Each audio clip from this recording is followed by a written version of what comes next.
What's going on, everyone? I hope you're doing well. This video is to answer a lot of people have been asking me the same question. What is going on with real estate prices in the East Bay? Basically, I'm going to tell you what's going on. In 2017, we saw the exact same thing in Silicon Valley, and now we're seeing it in the East Bay. Why? Why are we seeing these multiple offers in the double digits, 10, 20, 30, 40 offers on one property? And why are we seeing people paying more than comparable sales support? Well, it's quite simple. I mean, real estate generally is supply and demand at its most basic. If you have a lack of supply of homes, but you have a lot of people that want them, supply and demand is going to drive prices up. Now, what we've seen is with rates dropping, homes have become far more affordable than they were even a year ago. I have a client refinancing right now into the twos. He was at 4.25% this time last year. So it just gives you perspective of how much things have changed. So what's going on? Well, it really boils down, in my opinion, to work from home. So many companies in Silicon Valley and San Francisco have told people, hey, you don't have to come back to the office, maybe not for a year, maybe not ever. They're all working from home. Well, what happens as a result of that? This is all psychology. Everything to me, I always tell people what I do for a living is fourth grade math and psychology. So let's take shelter in place and see how it would impact East Bay real estate. Well, I work at Pinterest and I live in San Francisco. And I've been stuck in a condo for 3 months and it sucks. I don't want to be in a condo anymore. I want space. I want to be free. I'm told, hey, guess what? You don't ever have to come back to the office. Awesome. I'm going to go buy somewhere else. I'm going to move to where I can play since I can now work from anywhere. We're seeing people moving to Tahoe, to Oregon, I have somebody moving to Huntington Beach, all still employed by Bay Area employers, but able to spread out. So what's happening in the East Bay? You have to think of the perception of the mindset of the buyer who's coming from San Francisco or coming from Silicon Valley. To illustrate this, I'm going to show you what I mean, because price is perception. A 3-bedroom, 2-bath in San Jose is probably going to cost 30 to 40% more than it would in Pleasant Hill. So let's look at an example. I have someone who made an offer on a property in San Jose yesterday, did not get accepted, so I know roughly where the price is going to land on that. And then I'm looking at a current listing of basically the same property in Pleasant Hill, and let's see what would happen. Okay, so let's start off with the property that we offered on in San Jose yesterday. It's a 3-bedroom, 2-bath, 1,400 square feet, listed at 1.1 million.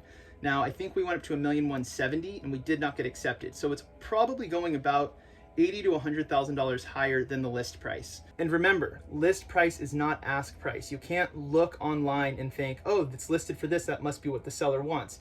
Think of it like eBay. When people set auctions on eBay, they'll list at $1 just to get a bunch of attention to that item. There's a reserve price hidden in there that we all can't see. Same concept. The seller's probably looking for more. The listing agents are just listing the properties lower to get more attention. So keep that in mind. List price is not ask. Anyways, so this home probably going to sell for $1,180,000 or so. 3-bedroom, 2-bath in San Jose on a 6,000 square foot lot, let's say. So let's say this buyer got frustrated with getting outbid in San Jose, and their company said, guess what? You can work from anywhere. Well, awesome. They come to the East Bay. Let's see what that buyer's mindset, 3-bedroom, 2-bath house is $1.1 million. Well, let's shoot $1.2 million. Let's see what a 3-bedroom, 2-bath in Pleasant Hill gets them now that they can work from anywhere. So we look at this property, which is also a hot home. It's listed at $795,000. It's a 3-bed, 2-bath, about the same square footage. Slightly larger lot, 7,000 square foot lot. Well, this house is 35% off. It's 35% cheaper. So what would happen here? As someone who's looking at homes in San Jose, I think of a 3-bedroom, 2-bath house as costing 1.2 million. Well, now I come to the East Bay, I go to Pleasant Hill. You're telling me the same house that I just looked at yesterday in San Jose is only 800 here? I'll just throw down at 900 on it and I saved $300,000. That's the mindset. So we have to keep that in mind. The buyer's perception of this migration, I call it, from Silicon Valley, from San Francisco, is that the homes in the East Bay are they're on sale. They're 40% off of what we've seen. Keep that in mind when you're making offers. Now, what happens if the property doesn't appraise? This was a very common conversation I had with clients in 2017, and we're having it again. Let me back up. Why wouldn't a property appraise? We have to look at this property that has 20 offers. 20 people are willing to pay this price for this home.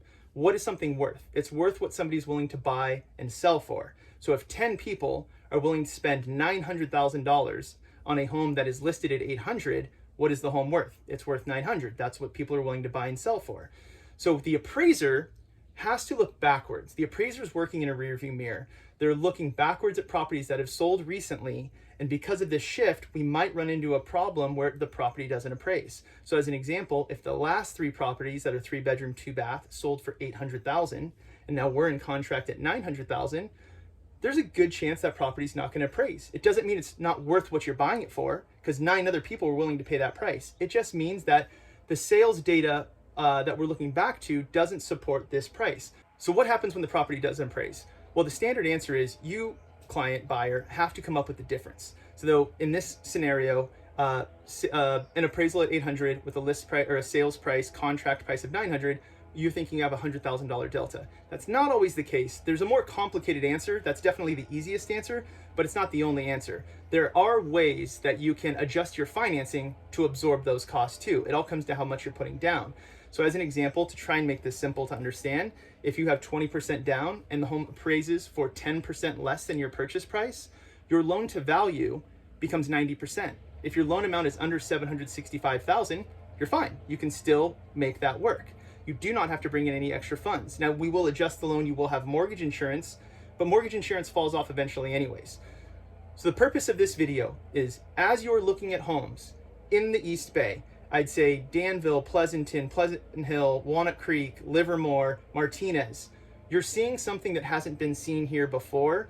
It's been seen in Silicon Valley, it's been seen in Oakland, it's been seen in San Francisco, but all the people that were buying in those areas to be close to their jobs don't have to be close to their jobs anymore. So they're pushing out to where they can get more house, more space if we're going to be stuck at home. So I hope this is helpful. Any questions, comments, concerns you have, let me know. If you're wondering how you beat out all these other offers, that's something I can help you with too.